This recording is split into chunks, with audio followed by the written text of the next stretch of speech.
Hi everyone, Kartik Krishnaiyer here for Beyond the 90, talking about the issue at hand, which is the USL labor dispute. And there seems to be a view among supporters that's grown the last few weeks that, yeah, this is terrible what's going on, the relationship between the players and management, and basically the players asking for standards which, as my colleague Jonathan Starling articulated in his third half column on Monday morning, are not even really the equivalent standards for what you would expect for a D2 professional league in the United States, based on the published pro league standards, which, by the way, U.S. Soccer has never included what a professional player looks like, or player welfare standards in the pro league standards, which is why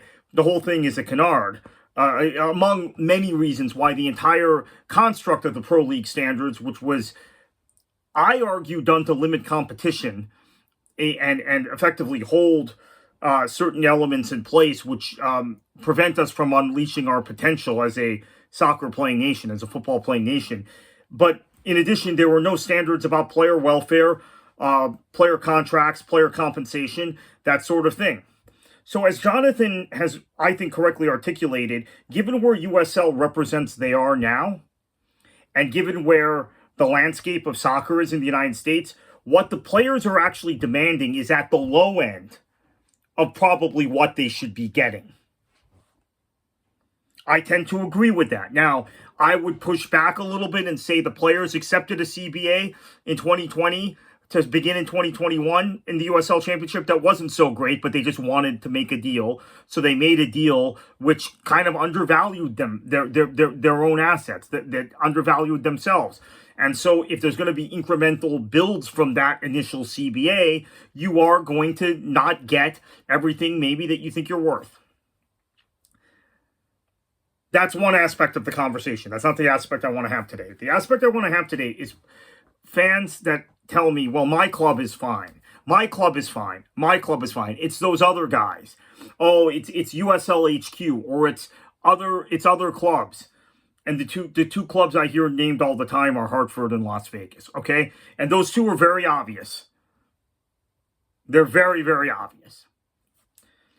But if you think those are the only two problem clubs in the USL Championship, you're not paying very close attention.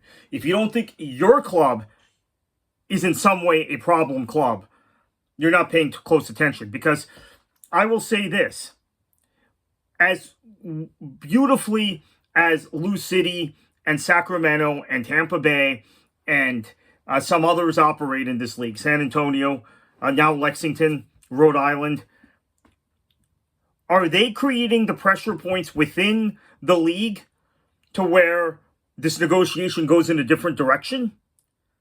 Are they protecting their own asset and their own investment? Because your asset and your investment in a league that is constructed in this manner, when you have a third party owning the actual league, and you have real estate considerations, and now, as of the last 6 months, the considerations of a private equity investor factored into everything that goes on in USL.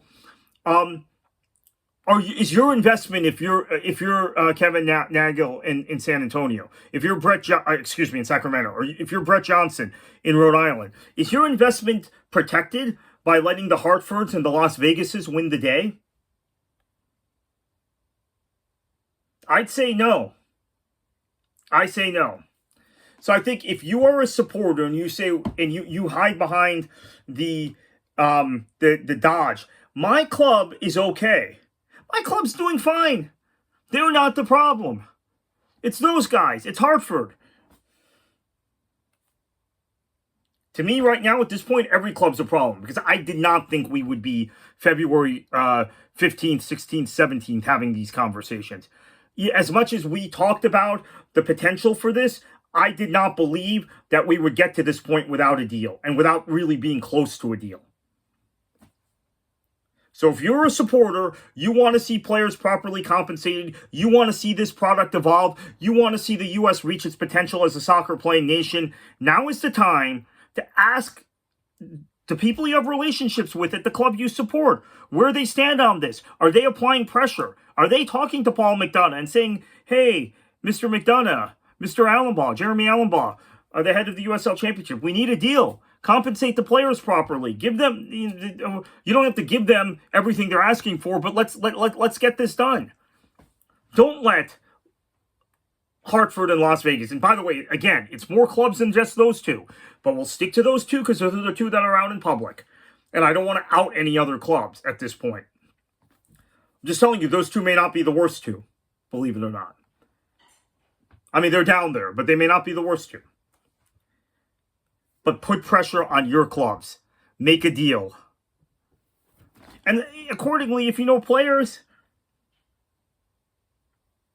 maybe you tell them they have to back off a bit. Although I'm not quite sure what they back off on, because as Jonathan articulated this morning, I don't think if you look at compensation levels, and you even look at the trajectory at which compensation levels have gone up in other professional leagues in this country. You even look at the minimum salaries for MLS reserve players. You look at the minimum salaries for NWSL players. You look at what they're paying in the USL Super League. USL Championship is at the bottom end of all of that. And most of those MLS reserve players end up in MLS Next Pro. So think about that for a minute. So we want this to be a professional league. We want the product to continue to grow. We want our clubs to survive, but we also want soccer to grow in this country.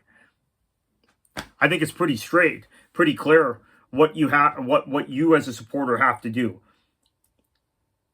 Because I'm going to tell you, in some way, shape, or form, all 25 clubs now in the USL Championship, because we've hit the middle of February, all 25 of them are part of the problem. Are some clubs bigger problems than others? Sure. But they're all in the same basket. They're all part of this.